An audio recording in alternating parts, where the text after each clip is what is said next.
أنا أحبك يا شهر الخير لأنك أحلى أيامي. أحب أزور أحبابي وأخواني. أنا أحبك يا شهر الخير لأنك أحلى أيامي. أحب بسم الله الحمد لله والصلاة والسلام على محمد بن عبد الله وعلى آله وصحبه ومن تبعهم بإحسان إلى يوم الدين. أما بعد، يا أيها الذين آمنوا اتقوا الله حق تقاته ولا تموتن إلا وأنتم مسلمون. يا أيها الناس اتقوا ربكم الذي خلقكم من نفس واحدة وخلق منها زوجها وبث منهما رجالا كثيرا ونساء واتقوا الله الذي تساءلون به والأرحام إن الله كان عليكم رقيبا. يا أيها الذين آمنوا اتقوا الله وقولوا قولا سديدا يصلح لكم أعمالكم ويغفر لكم ذنوبكم ومن يطع الله ورسوله فقد فاز فوزا عظيما. فإن أصدق الحديث كتاب الله وخير الهدي هدي محمد صلى الله عليه وسلم وشر الأمور محدثاتها وكل محدثة بدعة وكل بدعة ضلالة وكل ضلالة في النار أو كما قال عليه الصلاة والسلام. அன்புக்குரிய அல்லாஹ்வின் நல்லடியார்களே, நபி ஸல்லல்லாஹு அலைஹி வஸல்லம் அவர்களால் சுவர்க்கத்தை கொண்டு நன்மாராயம் கூறப்பட்ட சஹாபாக்களிலே முக்கியமான இன்னும் ஒருவர் தான் அபு உபைதத் இப்னுல் ஜர்ராஹ் ரலியல்லாஹு அன்ஹு அவர்கள். அவருடைய இயற்பெயர் ஆமிர் இப்னு அப்துல்லாஹ் இப்னுல் ஜர்ராஹ். அவருடைய குனியத் அபு உபைதத் இப்னுல் ஜர்ராஹ் என்று அவர் பிரபல்யம் அடைந்திருக்கிறார். அவர் நபி ஸல்லல்லாஹு அலைஹி வஸல்லம் அவர்களுடைய கோத்திரமான குறைஷி வம்சத்தை சேர்ந்தவர். நபி ஸல்லல்லாஹு அலைஹி வஸல்லம் அவருடைய பரம்பரைக்கும் இவருடைய பரம்பரைக்கும் இடையிலே நெருக்கமான தொடர்பு இருக்கிறது. நபி ஸல்லல்லாஹு அலைஹி வஸல்லம் அவர்கள் சொன்னார்கள், நிச்சயமாக ஒவ்வொரு சமூகத்திற்கும் ஒரு பொறுப்பாளர் இருக்கிறார். ஒவ்வொரு சமூகத்திற்கும் ஒரு பொறுப்பாளர் இருக்கிறார். இந்த சமூகத்தினுடைய பொறுப்பாளர் அபு உபைதான்னு சொன்னார். இந்த சமூகத்தினுடைய நம்பிக்கையாளர், இந்த சமூகத்தினுடைய பொறுப்பாளர் அபு உபைதாவாக இருக்கிறார் என்று நபி ஸல்லல்லாஹு அலைஹி வஸல்லம் அவர்கள் சொன்னார். அபு உபைதா ரலியல்லாஹு அன்ஹு அவர்களை பொறுத்தவரையில மிகப்பெரிய ஒரு போராட்ட வீரர்,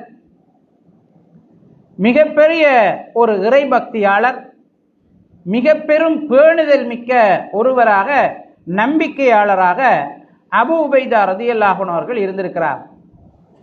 ஒரு தடவை உமர் ரலியல்லாஹு அன்ஹு அவர்கள் தன்னுடைய தோழர்களோடு வீற்றிருக்கிறார். அவங்க சொல்றாங்க, ஒவ்வொரு ஆக்கள்கிட்டையும் உங்களோட லட்சியம் என்ன, உங்களோட உணர்வு என்ன, நீங்க என்ன நினைக்கிறீங்கன்னு எல்லாரும் ஒவ்வொரு ஆளும் சொல்லுங்க அப்படின்னு சொல்றாங்க. அப்போ ஒவ்வொரு ஆக்களும் அவங்களோட உணர்வுகளை சொல்றாங்க.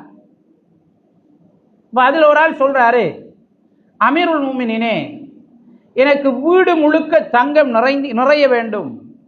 அந்த தங்கத்தை முழுக்க நான் என்ன செய்ய வேண்டும், இறைப்பாதையிலே செலவு செய்ய வேண்டும் என்று என் மனம் விரும்புகிறது என்று சொன்னார்.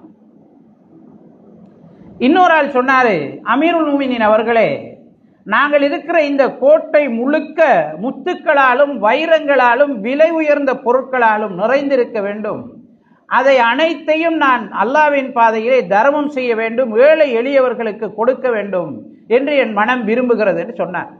இப்படி ஒவ்வொரு ஆக்களும் அவங்களோட உணர்வுகளை பேசிட்டு இருக்கும் போது உமர் ரலிகிட்ட கேட்டாங்க, உங்களோட உணர்வு எப்படி இருக்கு இப்பன்னு கேட்டாங்க. அப்போ உமர் ரலியல்லாஹு அன்ஹு அவங்க சொன்னாங்க, இந்த வீடு முழுக்க அபு உபைதாக்களால் நிறைந்து இருக்க வேண்டும் என்று நான் நினைக்கிறேன் சொன்னாங்க.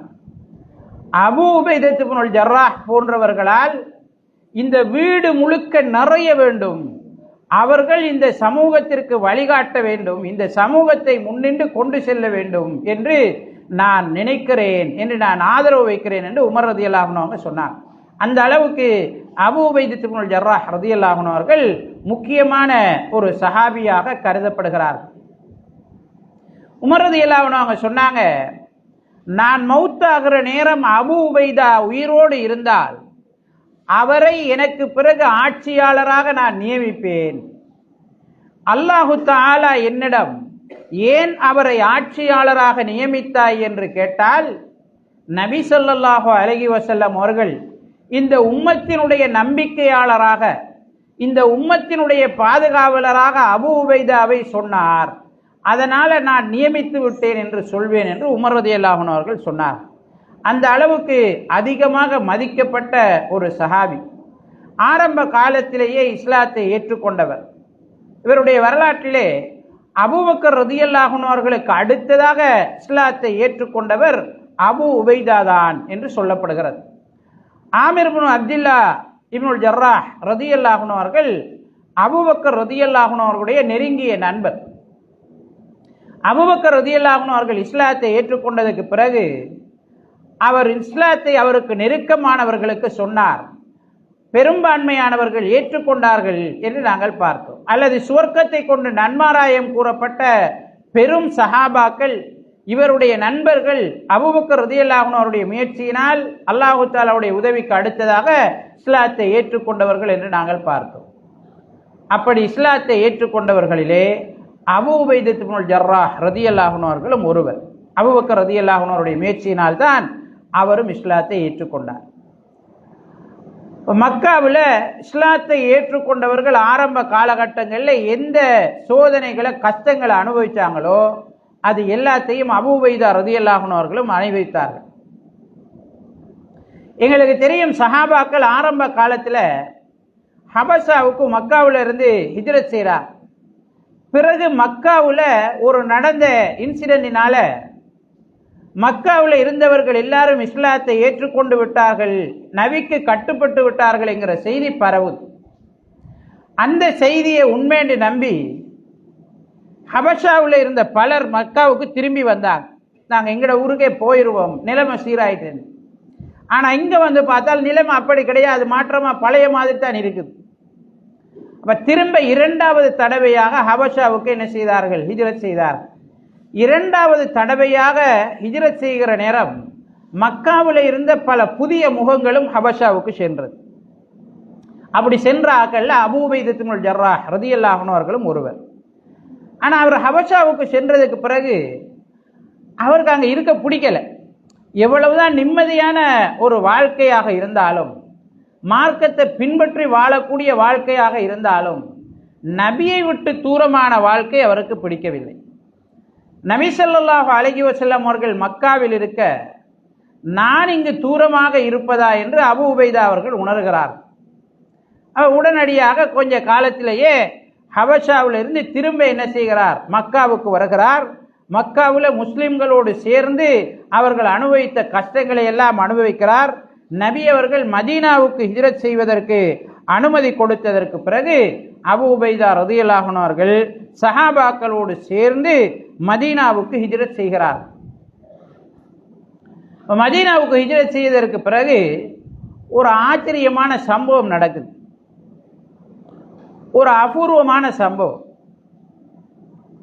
முஸ்லிம்கள் சந்தித்த முதலாவது யுத்தமான பத்ர் யுத்தத்தில் அபூ உபைதா ரலியல்லாஹு அன்ஹு அவர்களும் கலந்து கொள்கிறார்கள். ஆனால் இதில் அந்த ஆச்சரியம் என்னன்னு சொன்னால், அபூ உபைதா ரலியல்லாஹு அன்ஹு அவருடைய தந்தை காவிர்களுடைய தரப்பிலே, முஸ்லீம் அல்லாத மக்காவாசிகளுடைய தரப்பிலே முஸ்லீம்களுக்கு எதிராக யுத்தத்திலே கலந்து கொண்டிருக்கிறார். அபூ உபைதா அவர்களுடைய தந்தை யுத்தத்திலே அவர் அபூ உபைதாவை கொலை செய்வதற்கு முயற்சிக்கிறார். அபூ உபைதாவினுடைய தந்தை மக்காவிலே முஸ்லிம்களுக்கு அதிகம் தொல்லை கொடுத்தவர்களில் ஒருவர். அப்ப அவர் இந்த யுத்தத்தில் அபூ உபைதாவை தாக்குவதற்கு, அவரை தீர்த்து கட்டுவதற்கு முயற்சிக்கிறார். அபூ உபைதா ரலியல்லாஹு அன்ஹு அவர்கள் தன்னுடைய தந்தையை சந்திக்கிற நேரமெல்லாம் அவரிலிருந்து புறமுதுகிட்டு வேறு வழியாக ஓடுகிறார்கள். ஆனால் அவருடைய தந்தை இவரை விடுவதாக இல்லை. அப்ப அபூ உபைதா ரலியல்லாஹு அன்ஹு அவர்களுக்கு இது ஒரு சங்கடமான நிலைமை. அப்ப அவர் பார்த்துட்டு இருக்கிற நேரமே பல சஹாபாக்களை அவர் தாக்குகிறார். அபூ உபைதாவினுடைய தந்தை. இப்ப அவர் யோசிக்கிறாரு, கொள்கையா இஸ்லாமா அல்லது என்னுடைய உறவாண்டு யோசிக்கிறார், தந்தையாண்டு யோசிக்கிறார். அப்பதான் அவர் இல்ல, நான் முஸ்லிம்களுக்குத்தான் உதவ வேண்டும், என்னுடைய தந்தை இஸ்லாத்திற்காகவே என்னை கொலை செய்ய முயற்சிக்கிறார் அப்படின்ட்டு இஸ்லாத்திற்காக தந்தையை கொலை செய்கிறார். அல்லாஹு தஆலா வசனம் இறக்குகிறார், லா தஜிது கௌமன் யுமினூன பில்லாஹி வல் யௌமில் ஆகிர், மறுமை நாளையும் அல்லாஹ்வையும் ஏற்றுக்கொண்ட கூட்டத்தை, அல்லாஹ்வோடும் அவனுடைய தூதரோடும் போராடுகின்றவர்களை நேசிக்கின்றவர்களாக நீ காண மாட்டாய். வலவ் கானூ ஆபாஅஹும் அவ் அப்னாஅஹும், அவர்கள் அவர்களுடைய தந்தைகளாக இருந்தாலும் பிள்ளைகளாக இருந்தாலும் அல்லது அவர்களுடைய சகோதரர்களாக இருந்தாலும் அவர்களுடைய குடும்பமாக இருந்தாலும் அவர்கள் நேசிக்க மாட்டார்கள் என்று அல்லாஹ் சொல்றார். உலாயிக்க கதப ஃபீ குலூபிஹிமுல் ஈமான், அவர்களுடைய உள்ளத்திலே அல்லாஹு தஆலா ஈமானை எழுதிவிட்டான். அவனிடமிருந்தும் உள்ள பாக்கியங்களினால் ரூஹை கொண்டு அவர்களை அல்லாஹு தஆலா உறுதிப்படுத்தினான். அவர்களை நாளை மறுமையிலே நதிகள் கீழால் ஓடிக்கொண்டிருக்கக்கூடிய சுவர்க்கங்களிலே நுழைவிப்பான். அவர்கள் அதிலே என்றென்றும் நிரந்தரமாக இருப்பார்கள். ரதியல்லாஹு அன்ஹும் வரது அன்ஹு, அல்லாஹு தஆலா அவர்களை பொருந்திக் கொண்டான், அவர்கள் அல்லாஹு தஆலாவை பொருந்திக் கொண்டார்கள்.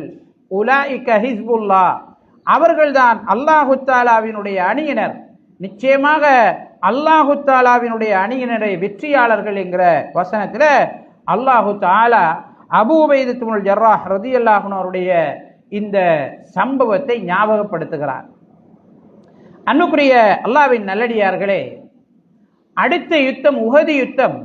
அதிலும் இன்னொரு ஆச்சரியமான சம்பவம் அபூ உபைதாவுக்கு நடக்கிறது. அபூ உபைதா ரலியல்லாஹு அன்ஹு அவர்கள் நபி அவர்களை பாதுகாப்பதற்காக போராடிய சஹாபாக்களிலே முக்கியமான ஒருவர். ஒரு கட்டத்திலே நபி ஸல்லல்லாஹு அலைஹி வஸல்லம் அவர்கள் தாக்கப்படுகிறார்கள். இப்னு கம்ஆ என்று சொல்லக்கூடிய படையிலே இருந்த மக்காவாசிகளுடைய படையிலே இருந்த ஒருவன் நபி ஸல்லல்லாஹு அலைஹி வஸல்லம் அவர்களை வேகமாக தன்னுடைய ஆயுதத்தினால் தாக்குகிறார். இதனால நபி ஸல்லல்லாஹு அலைஹி வஸல்லம் அவர்கள் அணிந்திருந்த அந்த போர்க்கவசத்தினுடைய முகக்கவசத்தினுடைய மூடி உடைந்து, அதனுடைய பாகம் உடைந்து நபி அவர்களுடைய தாடைக்குள்ளே ஏறி விடுகிறது. அவங்க கடுமையாக தாக்கப்படுறாங்க, ரத்தம் ஓடுகிறது. நபி அவங்க மௌத்தாயிட்டாங்க என்ற செய்தியும் இதனால பரவிச்சு. அப்ப இந்த தாடைக்குள்ள நபி அவங்கள தாடைக்குள்ள பூந்திருந்த அந்த போர்க்கவசத்தினுடைய துண்டை இழுக்கிறதுக்காக பல சஹாபாக்கள் ட்ரை பண்ணினாங்க. அபூபக்கர் ரலியல்லாஹு அன்ஹு அவர்களும் ட்ரை பண்ணினாங்க. ஆனா அபூ உபைதா ரலியல்லாஹு அன்ஹு அவங்க சொன்னாங்க, அல்லாஹ்வுக்காக எனக்கு அதை விட்டுடுங்க, நானே நபி அவர்களிடமிருந்து அதை கலட்ட வேண்டும் அப்படின்னு அபூ உபைதா ரலியல்லாஹு அன்ஹு அவங்க சொல்லிட்டு தன்னுடைய கடவாய் பல்லால அதை பிடிச்சி இழுக்கிறாங்க. இழுத்தோன்னா அவரோட பல்லெல்லாம் உழுவுது, அவரோட பல்லெல்லாம் உளுந்து இந்த பொக்குவாயின்னு சொல்லுவோமே நம்ம, பல்லெல்லாம் கொடுப்புக்குள்ளைக்கிற பல்லெல்லாம் உளுந்த உடனே அந்த மாதிரி அவருடைய வாய் மாறியது. ஆனால் அப்படி அவருக்கு மாறினாலும் மிகவும் அழகான தோற்றத்திலே அவர் பின்னர் இருந்தார் என்று அபூபக்கர் ரலியல்லாஹு அன்ஹு அவர்கள் அவருடைய அபூ உபைதா ரலியல்லாஹு அன்ஹு அவருடைய வரலாற்றை பற்றி அறிவிக்கிறார். அபூ உபைதா ரலியல்லாஹு அன்ஹு அவருடைய வரலாற்றில் இன்னும் ஒரு சம்பவம் நடக்கிறது. அதுவும் ஒரு அபூர்வமான சம்பவம். நபி ஸல்லல்லாஹு அலைஹி வஸல்லம் அவர்கள் ஹுதைபியா உடன்படிக்கை நடக்கிறதுக்கு முன்னால மக்காவாசிகளுடைய அச்சுறுத்தல்கள் இருக்கிறதா, அவர்களுடைய அணிகள் ஏதாவது நம்மை தாக்க வருகிறதா என்று சொல்லி பார்ப்பதற்காக குழுக்களை அனுப்புவது வழக்கமாக இருந்தது. அப்ப இந்த மாதிரி ஒரு தடவை அபூ உபைதா இப்னு ஜர்ராஹுடைய தலைமையில 300 பேர் கொண்ட குழுவை நபி அவங்க அனுப்பி வைக்கிறார். அவங்க பல நாட்களாக என்ன செய்கிறார்கள், இருக்கிறார்கள். சின்ன போராட்டமும் என்ன செய்கிறது, நடக்கிறது. இடையில வந்தவர்களோடு சில சின்ன சின்ன போராட்டங்களும் நடைபெறுகிறது. இப்படி இருக்கிற நேரம் அபூ உபைதாவோடு கலந்து கொண்ட ரலியல்லாஹு அன்ஹு அவர்களோடு சென்றவர்களுக்கு உணவு இல்லை, உணவு தீர்ந்து போகிறது. அப்ப கொஞ்சம் உணவு தான் இருக்குது. இப்ப எந்த அளவுக்குண்டா அபூ உபைதா ரலியல்லாஹு அன்ஹு அவர்கள் ஒவ்வொரு பேரிச்சம்பழம் தான் ஒவ்வொரு ஆளுக்கு கொடுத்தாங்க. ஒரு நாளைக்கு இரவையில ஒரு பேரிச்சம்பழமும் கொஞ்சம் தண்ணி, இதான் அவங்களோட சாப்பாடா இருந்தது. ஒரு நாளைக்குரிய சாப்பாடு ஒரு பேரிச்சம்பழம் கொஞ்சம் தண்ணி குடிச்சிட்டு அவங்க என்ன செய்வாங்க, தூங்கிடுவாங்க. ஒரு நாளைக்குரிய உணவாக அது இருந்தது. அந்த அளவுக்கு கடுமையான பஞ்சத்தில் ஒன்றும் இல்லாம கஷ்டப்பட்டு கொண்டு இருக்கிறாங்க. ஏன்னா பாலைவனத்தில் என்ன செய்யாது, அந்த மாதிரி கிடைக்காது சாப்பாடு. இப்ப இப்படி கஷ்டப்பட்டு கொண்டிருக்கிற நேரம் ஒரு நீர்நிலை உள்ள இடத்துல இருந்து பெரிய ஒரு மீன் ஒன்று வெளியில வந்து விழுது. எந்த அளவுக்குன்னா ஒரு ஆள் அதுல எலும்புக்குள்ளால அதுல முள்ளுகளுக்குள்ளால ஒரு ஆள் போய்விடக்கூடிய அளவுக்கு இருக்குது. அந்த அளவுக்கு பெரிய மீனை அல்லாஹு தஆலா வெளியில போடுறார். போட்டோடனே சஹாபாக்கள் எல்லோரும் அதிலிருந்து சாப்பிடுகிறார்கள். அவர்களுடைய பசி நீங்குகிறது. பல நாட்கள் சாப்பிட்றாங்க அந்த மீனை. அந்த அளவு பெருசி அம்பர் என்று சொல்றாங்க. அந்த மீனுக்கு வரலாற்றில் அம்பர் மீன் என்று சொல்றாங்க. எங்களுக்கு தெரியும், அந்த அம்பர் என்று சொல்லி என்ன செய்வாங்க, கடல்ல இருந்து விலை மதிக்கத்தக்க விலை மதிப்பற்ற ஒரு திரவம் ஒன்று சில மீன்கள்ல இருந்து எடுக்கப்படும். அப்ப அந்த அம்பர் உற்பத்தி ஆகக்கூடிய மீனினங்கள்ல ஒன்று அது. அந்த மாதிரி பெரிய ஒரு மீன் வந்து விழுது. அவங்க எல்லாரும் பல நாட்கள் சாப்பிட்றாங்க. அவங்க திரும்பி வார நேரம் அந்த மீன்ல இருந்து மீதமாக இருந்ததை எடுத்துட்டு வராங்க. நபி ஸல்லல்லாஹு அலைஹி வஸல்லம் அவர்களிடம் இந்த சம்பவம் சொல்லப்படுகிறது, இப்படி ஒன்று நடந்துச்சு அப்படின்னு. இதுதான் எங்களுக்கு இந்த காலம் முழுக்க சாப்பாடாக இருந்ததுன்னு சொல்றாங்க. நபி ஸல்லல்லாஹு அலைஹி வஸல்லம் அவங்க சொன்னாங்க, அல்லாஹு தஆலா உங்களுக்கு உணவளித்திருக்கிறான், அல்லாஹு தஆலா உங்களுடைய கஷ்டத்தை நீக்க உணவளித்திருக்கிறான் என்று சொல்லிட்டு அந்த மீன்ல ஏதாவது மிச்சம் இருக்குதா, கொண்டு வந்திருக்கீங்களான்னு கேட்டாங்க. அபூ உபைதா ரலியல்லாஹு அன்ஹு அவர்கிட்ட இருந்த அந்த மீனுடைய பகுதியை கொடுத்தாங்க. நபி ஸல்லல்லாஹு அலைஹி வஸல்லம் அவர்கள் சாப்பிட்டார்கள், அதிலிருந்து சாப்பிட்டாங்க என்று வரலாற்றில் பார்க்கிறோம். நபி ஸல்லல்லாஹு அலைஹி வஸல்லம் அவர்கள் அபூ உபைதா ரலியல்லாஹு அன்ஹு அவர்களை கடுமையாக நேசிக்கக்கூடியவர்களாக விரும்பக்கூடியவர்களாக இருந்தார். நாங்கள் ஏற்கனவே சொன்ன மாதிரி இந்த சமூகத்தினுடைய நம்பிக்கையாளர் பாதுகாவலர் என்று நபி ஸல்லல்லாஹு அலைஹி வஸல்லம் அவர்கள் அபூ உபைதா ரலியல்லாஹு அன்ஹு அவர்களை வர்ணித்திருந்தார். யமன்ல இருந்து ஒரு கூட்டம் வருகிறது, இஸ்லாத்தை ஏற்றுக்கொள்கிறது. நபி அவங்கள்ட்ட ஒரு கோரிக்கையை முன்வைக்கிறாங்க, அல்லாஹ்வின் தூதரே, குர்ஆனை நல்லா ஓதக்கூடிய இஸ்லாத்தை பத்தி தெரிஞ்ச ஒரு ஆளை எங்களோட அனுப்புங்க, யமன்ல இஸ்லாத்தை பத்தி சொல்லட்டும், பிரச்சாரம் செய்யட்டும் சொல்லி சொல்றாங்க. அப்ப நபி அவங்க அபூ உபைதா ரலியல்லாஹு அன்ஹு அவர்களை அனுப்புகிறார்கள். அனுப்புற நேரம் வந்த கூட்டத்துக்கிட்ட சொல்றாங்க, நான் இந்த சமூகத்தினுடைய நம்பிக்கையாளரை உங்களோடு அனுப்புகிறேன், இந்த சமூகத்தினுடைய பாதுகாவலர்களில் ஒருவரை நான் உங்களோடு அனுப்புகிறேன், எனவே இவர் விஷயத்தில் நீங்கள் கவனமாக நடந்து கொள்ளுங்கள் என்று நபி ஸல்லல்லாஹு அலைஹி வஸல்லம் அவருக்கு அந்த வந்த கூட்டத்திற்கு சொல்லி அனுப்பியதாக செய்திகள் நமக்கு பதிவு செய்யப்பட்டிருக்கிறது. ஷாம் பிரதேசத்திற்கு நாங்கள் ஏற்கனவே பார்த்த மாதிரி அபூ உபைதா இப்னுல் ஜர்ராஹ் ரலியல்லாஹு அன்ஹு அவருடைய தலைமையில தான் உமர் ரலியல்லாஹு அன்ஹு அவர்கள் ரோமர்களுக்கு எதிரான போராட்டத்திற்கு படை அனுப்புகிறார். ஷாம் பிரதேசத்தில் அந்த யுத்தம் நடக்கிறது, எர்முக் என்று சொல்லக்கூடிய யுத்தம். அந்த யுத்தத்தில் அபூ உபைதா ரலியல்லாஹு அன்ஹு அவர்கள் வெற்றி கொள்கிறார்கள். வெற்றி கொண்டதுக்கு பிறகு ஷாம் பிரதேசத்தினுடைய கவர்னராக உமர் ரலியல்லாஹு அன்ஹு அவர்கள் அபூ உபைதா அவர்களை நியமிக்கிறார். அபூ உபைதா அவங்களை நியமிச்சுட்டு ஒரு தடவை அபூ உபைதாவை சந்திப்பதற்காக நிலைமையை பார்க்கறதுக்காக உமர் ரலியல்லாஹு அன்ஹு அவங்க ஷாம் பிரதேசத்துக்கு வாராங்க.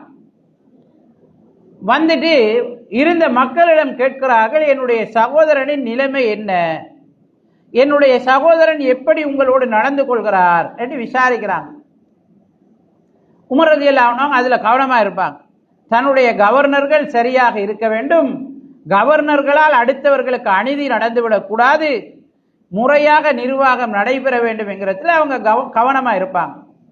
அப்போ விசாரித்து கொண்டிருக்கிற நேரம் அபூ உபைதா ரலியல்லாஹு அன்ஹு அவர்கள் வருகிறார்கள். உமர் ரலியல்லாஹு அன்ஹு அவங்களை சந்திக்கிறாங்க. அவருடைய வீட்டுக்கு அழைச்சிட்டு போகிறாங்க. அப்போ அந்த வீட்டில் உமர் ரலியல்லாஹு அன்ஹு அவங்க பார்க்குறாங்க, யுத்தத்துக்கு கொண்டு போகிறதுக்கான தளபாடமும் அன்றைக்கு சாப்பிடுவதற்குரிய ஏனத்தை தவிர அதுக்கு தேவையான பொருட்களை தவிர வேறு ஒன்றுமே இல்லை அந்த வீட்டில். அவர் ஒரு கவர்னர். அப்போ உமர் ரலியல்லாஹு அன்ஹு அவங்க கேட்குறாங்க, உன்னுடைய தோழர்கள் எடுத்துக்கொண்டதை போல வசதிகளை நீ பெருக்கிக் கொள்ளலையா? உனக்கு தேவையான வசதிகளை நீ உருவாக்கி கொள்ளலையான்னு உமர் ரலியல்லாஹு அன்ஹு அவர்கள் அவரிடம் கேட்கிறார். அப்போ அபூ உபைதா ரலியல்லாஹு அன்ஹு அவங்க சொல்கிறாங்க, அமீருல் முஃமினீன் அவர்களே, எனக்கு என்னத்துக்கு வசதி? இதுதான் என் வாழ்க்கை, இதுதான் என்னுடைய நிலை என்று அபூ உபைதா ரலியல்லாஹு அன்ஹு அவர்கள் சொன்னார்கள் என்று வரலாற்றிலே நாங்கள் பார்க்கிறோம். ஷாம் பிரதேசத்தில் அம்வாஸ் என்று சொல்லக்கூடிய ஒரு நோய் பரவுகிறது, ஒரு வாந்தி பேதி நோய் பரவுகிறது. அந்த பிரதேசம் முழுக்க அது பாதிப்பு செலுத்துகிறது. அப்போ அந்த நோய் பரவின உடனே அங்கே இருந்த மக்கள் பேசிக்கிட்டாங்க, இது சஹாபாக்களுக்கு அல்லாஹு தாலா கொடுத்த தண்டனை. நாங்கள் நிம்மதியாக இருந்த ஆக்களுக்குள்ள அவங்க வந்து பூந்து இப்படி அல்லாஹ்வுடைய தண்டனையை எங்களுக்கு வர வைத்து விட்டார்கள் அப்படின்னு சொல்லி அவர்கள் மக்களுக்குள்ளே பேச ஆரம்பித்தார்கள். அப்போ அபூ உபைதா ரலியல்லாஹு அன்ஹு அவர்கள் இதனுடைய யதார்த்தத்தை மக்களுக்கு விளங்கப்படுத்துகிறாங்க. இது ஒன்றும் அல்லாஹ்வுடைய தண்டனை கிடையாது, அல்லாஹு தாலா இதனால் மரணிக்கிறவர்களை சுத்தப்படுத்தி எடுக்கிறான், அவர்களுடைய பாவங்கள் மன்னிக்கப்படும், அவர்கள் வெற்றி பெற்றவர்களாக இருப்பார்கள், நோயின் மூலம் நன்மைகள் கிடைக்கும், உங்களுடைய தீமைகள் மன்னிக்கப்படும் என்று சொல்லி நோய்க்கு நபி அவங்க சொல்லியிருக்கக்கூடிய சிறப்புகள், அதில் வரக்கூடிய அனுகூலங்களை அபூ உபைதா ரலியல்லாஹு அன்ஹு அவங்க சொல்லிட்டு, இது அல்லாஹு தாலா இறக்கி இருக்கக்கூடிய அருள், இது அல்லாஹு தாலா நாடுகிறவர்களுக்கு பங்கு வைக்கப்படும் என்று சொல்லி அபூ உபைதா ரலியல்லாஹு அன்ஹு அவர்கள் சொன்னார்கள். அந்த நோயினால் அவர்கள் பீடிக்கப்பட்டார்கள்.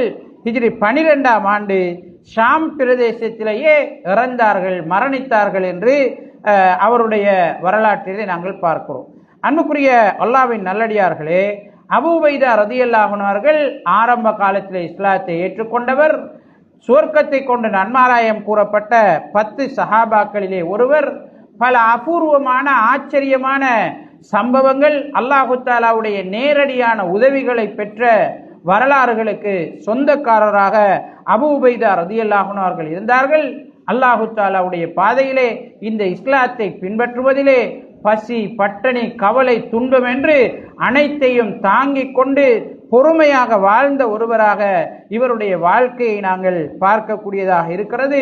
நிச்சயமாக அபூ உபைதா ரலியல்லாஹு அன்ஹு அவர்கள் அடிக்கடி சொல்லக்கூடியவர்களாக இருந்தார்கள், பரம்பரை எங்களுக்கு பயன் தராது, அல்லாஹுவை நம்பி வாழ்வதுதான் எங்களுக்கு பயன் தரும், அல்லாஹுவின் மீது கொண்ட அச்சம்தான் எங்களுக்குள்ளே சிறப்பை கூட்டும் குறைக்குமே தவிர பரம்பரை எங்களுக்கு பயன் தராது, ஒருவருடைய பரம்பரையினால் அவர் வெற்றி பெற முடியாது, அல்லாஹுவின் மீது கொண்ட அச்சத்தினால் தக்வாவினால் தான் அவர் வெற்றி பெற முடியும் என்று அடிக்கடி அபூ உபைதா ரலியல்லாஹு அன்ஹு அவர்கள் தன்னுடைய தோழர்களுக்கு, சகோதரர்களுக்கு உபதேசம் செய்யக்கூடியவர்களாக இருந்தார்கள் என்பதை நாங்கள் பார்க்கிறோம். எனவே அல்லாஹு தாலாவை பயந்து நன்மைகளை செய்யக்கூடிய, தீமைகளிலிருந்து ஒதுங்கி வாழக்கூடிய நன்மக்களாக நம் அனைவரையும் அல்லாஹு தாலா ஆக்கி அருள்வானாக.